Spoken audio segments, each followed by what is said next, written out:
Bismillahirrahmanirrahim. Assalamualaikum warahmatullahi wabarakatuh. Semangat pagi anak-anak, semoga kita selalu dalam keadaan sehat walafiat dan dalam lindungan Allah Subhanahu wa taala. Hari ini kita akan belajar mengenai monera. Monera berasal dari kata moneres yang artinya sel tunggal. Monera dibagi menjadi dua kelompok. Yang pertama Archaebacteria, kemudian Eubacteria. Kita pelajari lebih dahulu Archaebacteria. Kelompok Archaebacteria ini merupakan kelompok bakteri primitif atau purba, atau yang hidup pada zaman dahulu. Bakteri ini dapat bertahan pada lingkungan ekstrim. Nah, ada 3 kelompok utama dari Archaebacteria ini. Yang pertama ada metanogen, yaitu bakteri yang menghasilkan metan dari gas hidrogen, contohnya Methanobacterium. Kemudian yang kedua ada halofil, di mana fil di sini artinya suka, halonya artinya garam.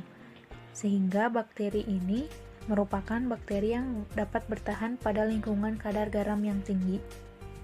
Contohnya Halobacterium. Kemudian yang ketiga ada termofil, yang artinya bakteri ini bisa bertahan pada suhu tinggi dan asam. Contohnya Sulfolobus. Kemudian selanjutnya ada Eubacteria. Eubacteria ini merupakan uniseluler atau sel tunggal yang cara hidupnya bisa autotrof dan heterotrof. Autotrof ini dapat membuat makanan sendiri. Nah, ada 2 jenis. Yang pertama fotoautotrof, yaitu menggunakan cahaya. Kemudian kemoautotrof, menggunakan bahan organik. Kemudian dia juga bisa hidup dengan heterotrof dengan bersimbiosis atau saprofit ataupun parasit. Kemudian ciri-ciri bakteri. Sudah jelas ya, seperti di awal bahwasannya Kingdom Monera ini dominannya uniseluler atau bersel tunggal, kemudian prokariotik, tidak mempunyai membran inti ataupun sistem membran, kemudian ukurannya sangat kecil, biasanya hanya berukuran 0,5 hingga 5 mikron, hidupnya secara soliter ataupun sendiri-sendiri atau berkelompok atau berkoloni, serta ada yang bersimbiosis, parasit, dan saprofitik. Berkembang biak secara vegetatif atau aseksual dan generatif seksual. Hidupnya kosmopolit atau artinya dapat hidup dan ditemukan di mana saja. Selanjutnya adalah struktur bakteri. Struktur bakteri ini diawali dari kapsul atau lapisan lendir. Kapsul ini berwarna merah yang fungsinya untuk pelekatan inang. Kemudian ada dinding sel yang mengandung peptidoglikan. Kemudian ada membran plasma yang berwarna hijau, itu untuk memenuhi cairan organel di dalamnya. Kemudian ada plasmid, ini adalah materi genetik atau DNA terpisah dari nukleoid. Kemudian ada ribosom untuk sintesis protein. Kemudian ada sitoplasma, yaitu cairan mengandung materi genetik. Ini sitoplasma, yang air di sini, cairan di sini disebutnya sitoplasma. Kemudian ada pilus atau pili, yaitu organ reproduksi. Kemudian ada nukleoid yang serupa dengan inti sel. Kemudian ada flagel. Flagel ini seperti ekor ya bentuknya. Ia merupakan alat gerak. Kemudian selanjutnya adalah bentuk tubuh bakteri.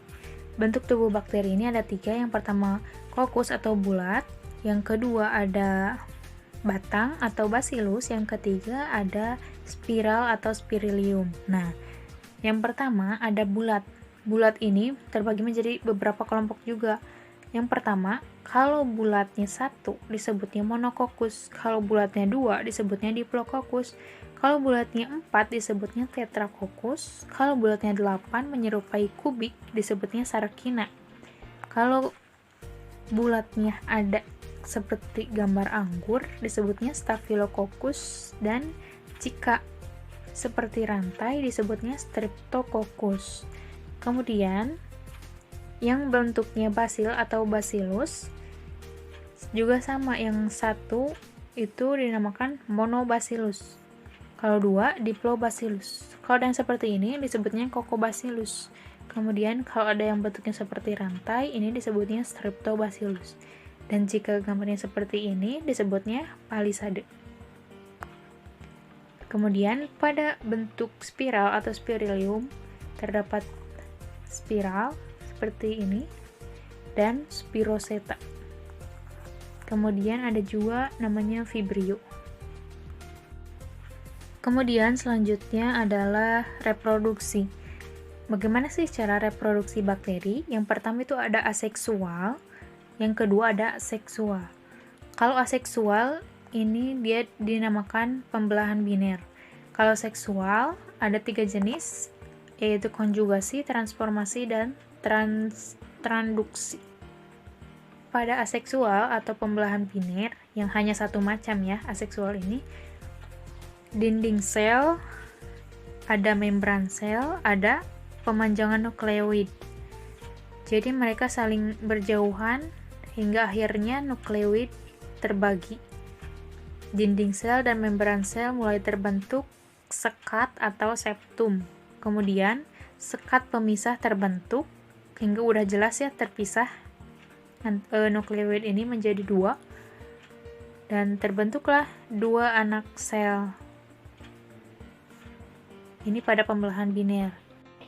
Kemudian pada reproduksi seksual yang pertama ada konjugasi, di mana mula-mula 2 sel bakteri saling mendekat, yaitu bakteri donor dan bakteri resipien. Kemudian filus dari bakteri donor berikatan dengan dinding sel bakteri resipien, berikatan. Kemudian plasmid bakteri ditransfer ke bakteri resipien melalui jembatan konjugasi. Jadi dia mempunyai jembatan konjugasi yang mentransfer plasmid. Kemudian sel bakteri dengan materi genetik rekombinan memisahkan diri. Kemudian terbentuklah 2 sel bakteri dengan sifat baru. Ini namanya fase siklus konjugasi ya. Kemudian yang kedua ada transformasi. Jika konjugasi pada bakteri akan memindahkan materi genetiknya melalui jembatan penghubung, pada transformasi tidak ada demikian. Pada transformasi, materi genetik yang dipindahkan oleh bakteri secara langsung atau tidak melalui jembatan penghubung. Namun, tidak semua bakteri yang mampu memindahkan materi genetiknya secara langsung.